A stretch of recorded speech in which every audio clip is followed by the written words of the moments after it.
और कहानी की शुरुआत होती है एक वीडियो रिकॉर्डिंग से, जहाँ पर एक पर्सन एक पब्लिक वीडियो जारी करता है कि उसका पूरा नाम है Steven Arthur younger and he is a American citizen. फिर बाद में वो स्टेटमेंट को चेंज करते हुए अल्लाह और प्रॉफिट मोहम्मद का नाम लेता है और अपना पूरा नाम बताता है कि उसका पूरा नाम है यूसुफ अता मोहम्मद और उसने देश के 3 अलग अलग जगह पर बॉम्ब प्लांट्स किए हैं और वो बॉम्ब होते हैं न्यूक्लियर बॉम्ब, जिनका लोकेशन वो सिर्फ तभी बताएगा अगर उसकी सारी शर्तें मानी गई। और यहाँ से सीन शिफ्ट होती है FBI एजेंसी में, जहाँ पर सभी लोग मुस्लिम लोगों के बारे में बात कर रहे होते हैं कि उनके देश में कितने मुस्लिम हैं, कौन कहाँ रहता है, क्या काम करता है और कितनी बार नमाज अदा करता है और ऐसे ही और भी बारीक से बारीक डिटेल्स। और सेम यहीं पर हमें एक मेन कैरेक्टर को इंट्रोड्यूस किया जाता है जिसका नाम होता है हेलन। और सेम इसे ही एक ऑफिसर एक फाइल देता है जो कि CIA के डिपार्टमेंट से आई होती है और इस फाइल में एक हेनरी हम्फ्री नाम के पर्सन के बारे में इंफॉर्मेशन होती है, बट वो कुछ खास सस्पिशियस नहीं होती। बट उसकी वाइफ का नाम होता है जीना, जो कि एक बॉस्नियन मुस्लिम होती है और उस पर ऑब्जेक्शनल एक्टिविटीज परफॉर्म करने के आरोप होते हैं वॉर के टाइम। और ये इसके बारे में इसलिए बता रहा होता है क्योंकि वो एक मुस्लिम होने के बावजूद भी मॉस्को नहीं जाती, जो कि इसके हिसाब से जाना चाहिए। मीन्स कि ये उसे खतरे की तरह देख रहा होता है कि एक मुस्लिम होने के बावजूद भी वो मस्जिद क्यों नहीं जाती। और इस बात पर इसे बीच में ही रोकते हुए हेलन कहती है कि उनका किसी भी तरह से बॉस्नियन कनेक्शन नहीं है और जरूरी नहीं कि मुस्लिम वुमेन को मॉस्को जाना ही होगा। और तीसरी बात ये कि उसने उसके परमिशन के बगैर CIA से कांटेक्ट क्यों किया। बट एंड में ये उसके काम की तारीफ करती है और कुछ ऑफिसर्स को वहाँ पर भेजने के लिए कहती है सब कुछ चेक करने के लिए। और जब सीन हेनरी के घर की तरफ शिफ्ट होती है तो हमें थोड़ी सी वियर्ड चीजें देखने को मिलती है, जैसे कि इन्होंने अपने घर के हर दरवाजे पर कैमरास लगा रखे हैं और हर एक पर्सन के मूवमेंट को ट्रैक करते हैं जो भी उनके घर की तरफ आता है। और साथ ही हमें ये भी बताया जाता है कि उनके 2 बच्चे हैं और ठीक यहीं पर 2 ऑफिसर्स आते हैं इनसे पूछताछ करने और सिचुएशन यहाँ पर हो जाता है टेंस। और हेनरी कॉल करता है किसी सीनियर ऑफिसर को और उससे पूछता है इन सब के बारे में कि FBI उसके घर के बाहर क्या कर रही है, जो कि उसे कहता है कि ये हो ही नहीं सकता क्योंकि किसी को भी उसकी लोकेशन के बारे में नहीं पता। जिससे ये अपनी फैमिली को शिफ्ट करने की बात करके फोन काट देता है और एक गन लेकर आगे बढ़ता है उनकी खबर लेने। तो वही सीन जब डिपार्टमेंट के अंदर शिफ्ट होती है तो ये सब न्यूज में उस पर्सन के बारे में सुनते हैं, बट न्यूज को यहाँ पर मॉडिफाई कर दिया गया होता है और पुलिस उसे इसलिए ढूंढ रही होती है क्योंकि इस पर 2 ऑफिसर्स को मारने का आरोप होता है। इसलिए इनके पास जो भी इंफॉर्मेशन होती है ये सब निकाल कर उसके बारे में जानने की कोशिश करते हैं। और ठीक यहीं पर आता है एक और ऑफिसर जो कि हेलन को अकेले मिले जाकर उन सभी को अरेस्ट करने के लिए कहता है जो कि इससे जुड़े हो, फिर चाहे वो कोई भी क्यों ना हो। और जब हेलन इस बात का रीजन पूछती है तो ये उसे कॉन्फिडेंशियल बात कहकर उसे कुछ भी नहीं बताता। और ठीक यहीं पर हेलन को कॉल करता है चार्ल्स जॉनसन नाम का ये पर्सन और अपने बारे में बताता हुआ कहता है कि वो डिफेंस इंटेलिजेंस एजेंसी से है और उसे नेशनल सिक्योरिटी को लेकर बात करना चाहता है, इसलिए वो उसकी बात ध्यान से सुने। और इस बात को सुनते ही उससे पूछताछ करने लगती है कि उसे उसका पर्सनल नंबर कहाँ से मिला। बट थॉमस इससे बहस करने के मूड में नहीं होता और उसे हेनरी हम्फ्री के बारे में बताता है कि CIA से एक फाइल गलती से FBI में चली गई है और वो लोग उस पर्सन के पास बिल्कुल भी मत जाए, he is extremely dangerous man. और उन सभी ऑफिसर्स को वापस बुलाने के लिए कहता है जो कि उन्होंने भेजे होते हैं उसके घर।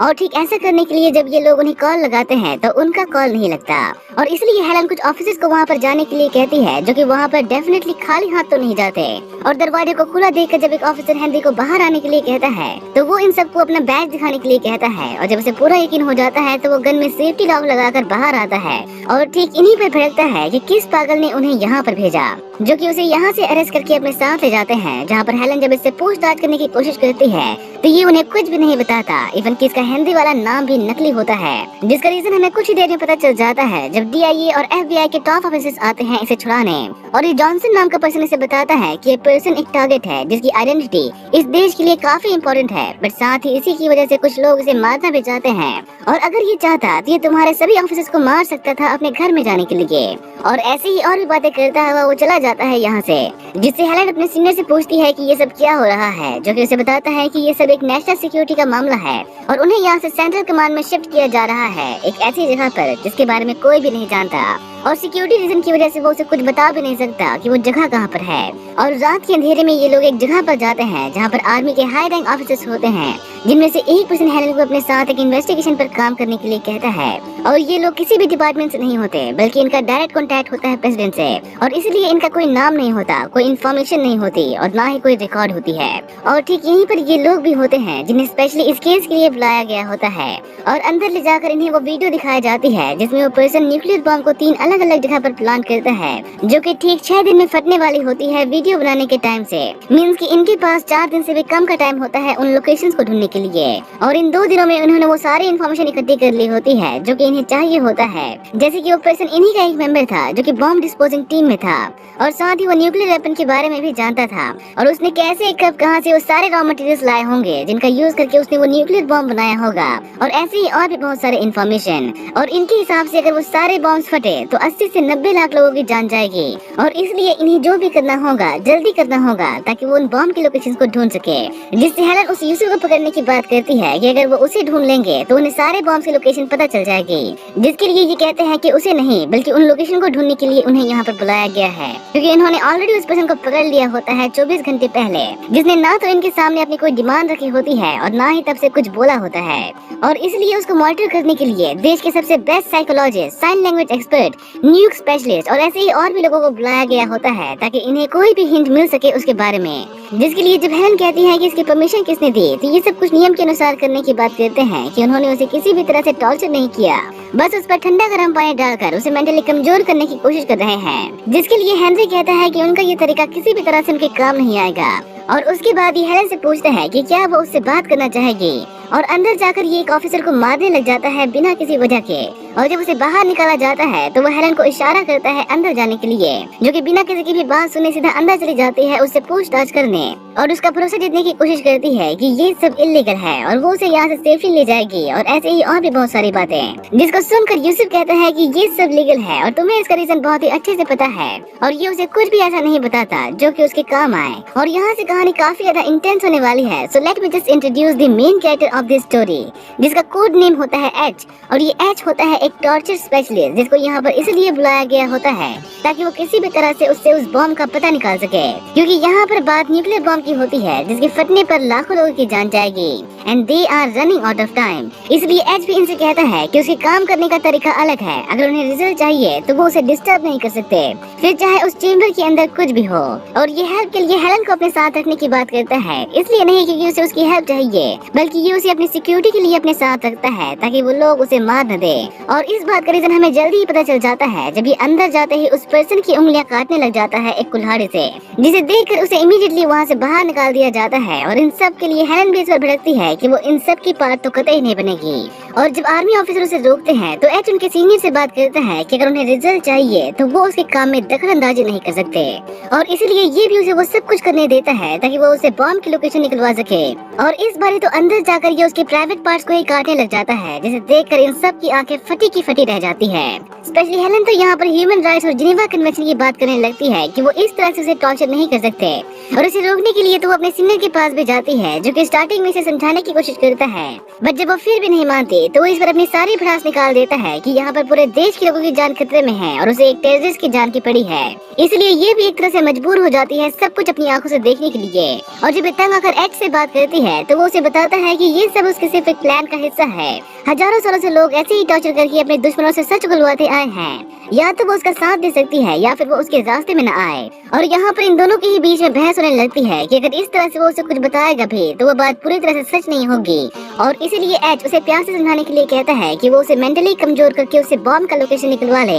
और ठीक ऐसा करने के लिए ये अंदर जाकर उसकी वाइफ और बच्चों के बारे में बताती है कि पुलिस ने उन्हें पकड़ लिया है और अगर बॉम्ब फटा तो वो सब भी मरेंगे। और ये सारी बातें कहकर ये उसे सिर्फ एक बॉम्ब का लोकेशन मांगती है ताकि सबको उसकी बातों पर यकीन हो जाए, पर ये उसे कुछ भी नहीं बताता, बट इतना जरूर कहता है कि कल सबको ये बात पता चल ही जाएगा। और एक बार फिर से इसका टॉर्चर शुरू हो जाता है, जहाँ पर एच उस पर हर एक चीज ट्राई करता है उसे सच उगलवाने के लिए, बट फिर भी वो पर्सन से कुछ भी नहीं बताता। और बॉम्ब को फटने में सिर्फ एक दिन का टाइम रह जाता है, और इसलिए हेलन एक बार फिर से आती है उसे पूछने कि उसने वो बॉम्ब को कहाँ पर प्लान किया है। और एक वक्त के लिए तो ऐसा लगता है कि इसने उसे इमोशनली कन्विंस कर लिया है सब कुछ सच बताने के लिए, पर ये उन्हें बॉम्ब का लोकेशन नहीं बल्कि अपनी डिमांड बताता है कि वो ये सब करके चाहता क्या है। और इसकी मेन 2 डिमांड होती है, जिनमें से इसका पहला डिमांड होता है कि अमेरिकन गवर्नमेंट किसी भी इस्लामिक नेशन के डिक्टेटरशिप या पपेट रिजीम को फाइनेंशियल सपोर्ट नहीं देगा। और इसका दूसरा डिमांड होता है कि सभी इस्लामिक देशों से अमेरिका को अपने ट्रूप्स वापस बुलाने होंगे ताकि किसी भी अमेरिकन की जान ना जाए। और इन दोनों ही डिमांड को मानने के बाद ये बॉम्ब का लोकेशन बताएगा।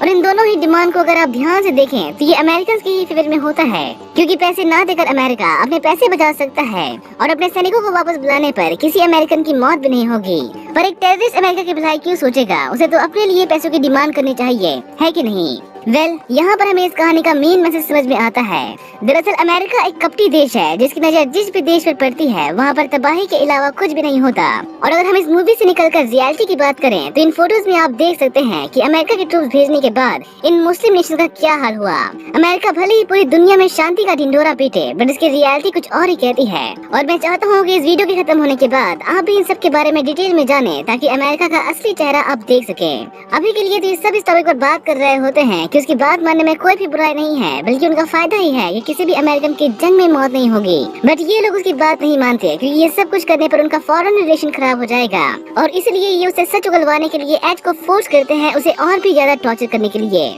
जो कि ऐसा ना चाहते हुए भी करता है। और उसके नाखून और दांतों को उखाड़ने लग जाता है उसे टॉर्चर करने के नाम पर। और ये सीन इतना ज्यादा भयानक होता है कि एक नॉर्मल इंसान तो इसे देख ही नहीं पाएगा। तो वही ये लोग उसकी अब तक की कही हुई सारी बातों को साइड में रखते हुए कहते हैं कि ये सब वो सिर्फ झूठ बोल रहा है और वो सिर्फ अपनी डिमांड बनवाने के लिए ये सब कुछ कह रहा है और कुछ नहीं। और इसलिए हेलन एक बार फिर से जाती है उस चेम्बर में, ताकि वो यूसुफ को कन्विंस कर सके, ताकि वो उसे सच बता दे। और उसे इमोशनली इतना मनाती है कि ये फाइनली कहता है कि कोई भी बॉम्ब नहीं है, ये सब सिर्फ एक झूठ था, वो सारे बॉम्ब नकली हैं। और हेलन की पूछने पर वो उसे उन जगह की डिटेल्स देता है जहाँ पर उसने उन वीडियो को शूट किया था, जहाँ पर ये पूरी तैयारी के साथ जाते हैं इस उम्मीद में कि वो जगह पूरी तरह से ट्रैप से भरी पड़ी होगी। बट ऐसा कुछ भी नहीं होता वहाँ पर, और वो जगह पूरी तरह से खाली होता है। और छानबीन करते करते जब ये छत तक पहुँचते हैं तो ये गलती से एक बॉम्ब को ट्रिगर कर देते हैं, जो कि फटती है एक मॉल में। और इसका मतलब कि वो झूठ कह रहा था उन सारे बॉम्ब्स को लेकर। और इसलिए हेलन गुस्से में एक बार फिर से जाती है उससे पूछने कि उसने ये सब कुछ क्यों किया। और उस पर भड़कते हुए कहती है कि उसकी वजह से 53 लोगों की जान गई, जिस पर ये भी कहता है कि तुम ही सबूत चिल्ला रही थी और मैंने तुम्हें वही सबूत दिया जो कि तुम मांग रही थी।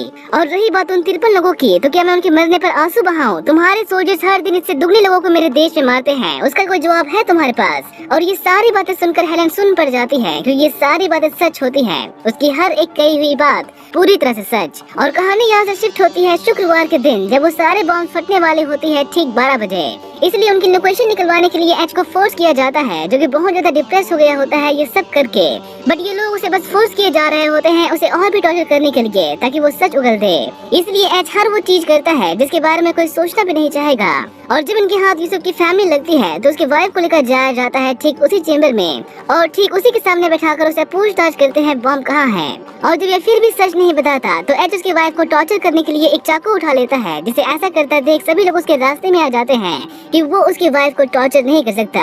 और जब ये लोग उसे लेकर यहाँ से जाने लगते हैं तो एच उसका गर्दन काट डालता है ठीक सबके सामने, जिससे उस लेडी की ऑन द स्पॉट डेथ हो जाती है वहाँ पर। बट ये कमीने फिर भी नहीं रुकते और एच को बस फोर्स करते रहते हैं इससे भी क्रूर कांड करने के लिए। मतलब कि इन लोगों को तो इंसान कहना ही नहीं चाहिए मेरे हिसाब से। और अब ये यहाँ पर उसके बच्चों को लाने के लिए कहता है ये यही एक रास्ता है उसके मुंह से सच उगलवाने के लिए, जिसके लिए ये सभी लोग साफ साफ मना कर देते हैं। जिसके लिए हेलन तो ये भी कहती है कि उन बच्चों को छूने से पहले उसे उसके लाश से गुजरना पड़ेगा, जिसके लिए ये भी कहता है कि वो उन बच्चों को हार्म नहीं करेगा, बस उनके साथ रहेगा ताकि वो यूसुफ को डराकर सच उगलवा सके। और इन सब के बीच यहाँ पर काफी बहस होती है कि वो सब के सब कैसे यहाँ पर ये सब कुछ देख सकते हैं। पर इन सब ने तो जैसे अपनी आंखों पर पट्टी बांधी होती है और यूसुफ के बच्चों को लाया जाता है ठीक उसी चेम्बर के अंदर, जहाँ पर सिर्फ एच होता है और उसके अलावा कोई और नहीं। और ये सब देखकर यूसुफ यहाँ पर बहुत ज्यादा डर जाता है, इसलिए ये उन्हें उन तीनों बॉम्ब की लोकेशन दे देता है ताकि वो उसके बच्चों को जाने दे। बट इसके सच बताने के बावजूद भी एच नहीं मानता और कहता है कि वो सिर्फ झूठ बोल रहा है, और जब तक वो सारे बॉम्ब मिल नहीं जाते तब तक वो उसके बच्चों को नहीं छोड़ेगा। यहाँ तक कि ये साइको उन्हें मारने के लिए भी आगे बढ़ता है, जैसे ये सभी उसे रोकने के लिए आगे बढ़ते हैं। और गेट को तोड़कर उन बच्चों को बचा लिया जाता है उस साइको से, जो कि बाहर आते ही इन सब पर भड़कता है कि वो उसे अपना काम नहीं करने दे रहे। और उन्हें कहता है कि सिर्फ 3 नहीं बल्कि इसने 4 बॉम्ब प्लांट किए हैं, क्योंकि न्यूक्लियर मटेरियल का टोटल वजन होता है 18 पाउंड, और अगर उसे 4.5 से डिवाइड किया जाए तो टोटल 4 बॉम्ब बनेंगे। और उसने वीडियो में सिर्फ 3 बॉम्ब के बारे में इसलिए बताया ताकि अगर वो कमजोर हो जाए तो सिर्फ 3 बॉम्ब के बारे में ही उसे बताना पड़े। और इसकी सारी बातें सुनकर ये बंदा उन बच्चों को फिर से लाने के लिए कहता है कि अगर कोई रोके तो वो उसे शूट कर दे। बट एच यहाँ पर हेलन को ये सब कुछ करने के लिए कहता है कि वो उन बच्चों को लेकर आए और उन्हें फिर से उसी चेम्बर में ले जाकर बांधे जैसे कि वो थे, जिसके लिए हेलन साफ साफ मना कर देती है कि वो उसकी जैसी जल्लाद नहीं है और अगर वो बॉम्ब फटे तो फटे पर वो अपने हाथों से पाप नहीं करेगी। और एग्जैक्टली यही बात शायद एच यहाँ पर सुनना चाहता था और इसीलिए यूसुफ को आजाद कर देता है कि वो फ्री है। बट ये बात इस सनकी को पसंद नहीं आती और ये अभी भी उसे पूछताछ करने के लिए कहता है, फिर चाहे उसके लिए उसे उन बच्चों को मारना ही क्यों न पड़े। और जब ये फिर भी मना करता है तो ये एच को ब्लैकमेल करने लगता है कि वो उसकी पूरी फैमिली को खत्म करवा देगा। और ठीक यहीं पर यूसुफ उसे उसी गन को छीन लेता है और कुछ देर बाद वो खुद को शूट कर लेता है, जिससे इन्हें फोर्थ बॉम्ब वाली बात इन्हें पता ही नहीं चलती। इसलिए हेलन यहाँ से जाने लगती है और साथ ही यूसुफ के बच्चों को भी अपने साथ ले जाती है। तो वही बॉम्ब स्क्वाड उसके बताए हुए जगह पर जाकर सभी तीनों बॉम्ब को रीसेट कर देते हैं। बट जैसे कि एच ने कहा था कि फोर्थ बॉम्ब भी होता है जिसका टाइमर धीरे धीरे बढ़ता है 0 की तरफ और ये मूवी हो जाती है खत्म।